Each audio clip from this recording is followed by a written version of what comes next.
మీరు చూస్తున్నది గోవర్ధన్ ఫార్మ్. నా పేరు Govardhan Reddy. National live stock మిషన్లో 1 crore ప్రాజెక్ట్ అయితే సక్సెస్ఫుల్గా కంప్లీట్ చేసుకోగలిగాను. గత లాస్ట్ ఇయర్ 2024లో నాకైతే 25 lakhs సబ్సిడీ రావడం జరిగింది. దాని తర్వాత నేను సెకండ్ సబ్సిడీకి ఆల్మోస్ట్ ఒక 1 year తర్వాత నేను సెకండ్ సబ్సిడీకి అప్లై చేసుకోవడం జరిగింది.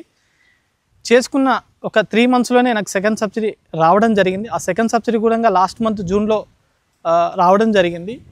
ఈ సెకండ్ సబ్సిడీలో భాగంగా నేను ఏ డాక్యుమెంటేషన్ సబ్మిట్ చేశాను, యాజ్ ఒక రైతుగా నేను ఏం డాక్యుమెంట్ సబ్మిట్ చేయాలి, అటు బ్యాంకు నుంచి ఏ డాక్యుమెంటేషన్ అవసరం ఉంటుంది, అటు వెటర్నరీ డిపార్ట్మెంట్ నుండి ఏ డాక్యుమెంటేషన్ ఉంటుంది, అటు సిఏ నుంచి ఏ డాక్యుమెంట్ అవసరం ఉంటుంది, అసలు బ్యాంక్ స్టేట్మెంట్ ఎక్స్పెండిచర్లో ఏం డీటెయిల్స్ ఇవ్వాలి, మనం సిఏ రిపోర్ట్లో ఏ డీటెయిల్స్ ఇవ్వాల్సిన అవసరం ఉంటుంది, ఇలాంటి విషయాలు క్షుణ్ణంగా తెలుసుకునే ప్రయత్నం చేద్దాం ఈ వీడియోలో.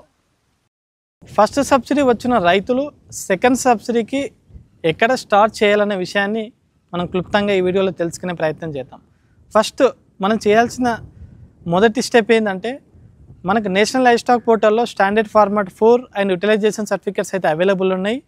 ఆ 2 సర్టిఫికేట్ తీసుకొని మొత్తం ఇన్ఫర్మేషన్ మన డీటెయిల్స్ అన్ని ఫిల్ చేసిన తర్వాత కన్సర్న్ బ్యాంక్ అధికారికి ఇవ్వడమా, లేదంటే ఆ ఎంటీ ఫామ్ తీసుకుపోయి బ్యాంక్ అధికారికి ఇవ్వడమా, ఇచ్చే ముందు స్టాండర్డ్ ఫార్మాట్ 4లో ఖచ్చితంగా బ్యాంక్ పార్కింగ్ అకౌంట్ అయితే ఉండాల్సిన అవసరం ఎంతైనా ఉంది.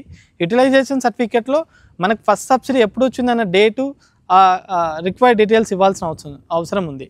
వన్స్ మనం సర్టిఫికేట్ అన్ని ఫిల్ చేసిన తర్వాత కన్సర్న్ బ్యాంక్ అధికారి ఉదయం మిత్ర పోర్టల్కి వెళ్ళి అప్లోడ్ చేయడం జరుగుతుంది. వన్స్ అప్లోడ్ చేసిన తర్వాత మనం స్టేట్ లెవెల్కి వెళ్ళి ఒకసారి వెరిఫికేషన్ చేసుకోవాలి. ఎందుకంటే మనం చేసిన డాక్యుమెంట్స్, మనం ఇచ్చిన ఇన్ఫర్మేషన్ అంతా కరెక్ట్ ఉందా, ఇంకేమైనా మిస్ అయిందా. దీని తర్వాత నెక్స్ట్ ఏం చేయాలనేది చూద్దాం. ఫస్ట్ సబ్సిడీ వచ్చి సెకండ్ సబ్సిడీకి ఎలిజిబుల్ ఉన్నారో అలాంటి రైతులు ఏ డాక్యుమెంటేషన్స్ ఫిల్ చేయాల్సిన అవసరం ఉంది అనే విషయాన్ని క్లుప్తంగా మీకు వివరించే ప్రయత్నం చేస్తాను.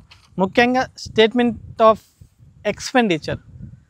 ఇది ఏంటి అంటే, ఖచ్చితంగా మనము స్టార్టింగ్ నుండి అంటే షెడ్ కన్స్ట్రక్షన్ చేసినప్పుడు, అంటే షెడ్ కన్స్ట్రక్షన్ మొదలు పెట్టినప్పటి నుండి అప్ టు గొర్రెల షెడ్లోకి వచ్చేంత వరకు, అప్ టు ఇన్సూరెన్స్ వరకు మనం ఏం చేసినాం అనేది ప్రతిదీ కూడా స్టేట్మెంట్ ఆఫ్ ఎక్స్పెండిచర్లో ఫిల్ చేయాల్సిన అవసరం ఉంది. అది నేను ఎలా ఫిల్ చేసినది మీకు చూపిస్తాను. దాంతోపాటు ఫిజికల్ రిపోర్ట్, ఈ ఫిజికల్ రిపోర్ట్ కాపీ మనకు వెటర్నరీ డిపార్ట్మెంట్ వాళ్ళు ఇస్తారు. వాళ్ళ సహాయం తీసుకొని, వాళ్ళ హెల్ప్ తీసుకొని మనం అయితే ఆ ఫామ్ ఫిల్ చేసుకోవచ్చు. నెక్స్ట్ వచ్చేసి లీజ్ డాక్యుమెంట్, కానీ ఇప్పుడు లీజ్ డాక్యుమెంట్ ఉంటే lease document, or patta passbook ఉంటే పట్టా పాస్బుక్ అయితే మనం సబ్మిట్ చేయాల్సిన అవసరం ఎంతైనా ఉంది. దీంతోపాటు మనకు సిఏ రిపోర్టు నేను ఎలా ఫిల్ చేసినా మీకు నేను చూపించే ప్రయత్నం చేస్తాను. దాంతోపాటు షూరిటీ బాండు. ఫస్ట్ సబ్సిడీకి సెకండ్ సబ్సిడీకి షూరిటీ బాండ్ తేడా ఏంటంటే, కేవలం ఇప్పుడున్నటువంటి గైడ్లైన్స్ ప్రకారం కేవలం ఒకే ఒక చేంజ్.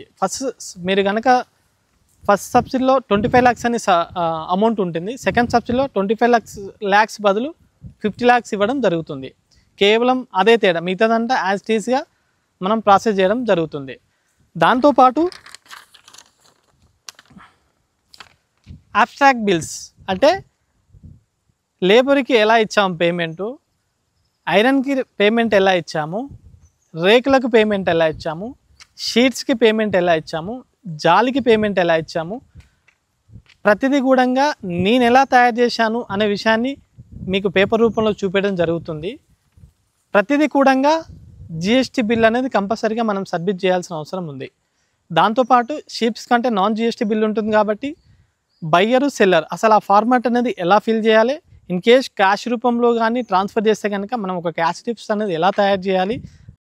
సెకండ్ సబ్సిడీకి చాలా డాక్యుమెంట్స్ అయితే రిక్వైర్డ్ ఉంటుంది కాబట్టి ఏ డాక్యుమెంట్ ఎవరి దగ్గర కలెక్ట్ చేసుకోవాలి, ఏ డాక్యుమెంటేషన్ ఎవరు ఫిల్ చేయాలి అనే విషయాన్ని క్లుప్తంగా పేపర్ టు పేపర్ నెక్స్ట్ వీడియోలో వివరించే ప్రయత్నం చేస్తాను. Please subscribe, support Govardhan farm channel. మీ Govardhan Reddy, software cum weekend farmer.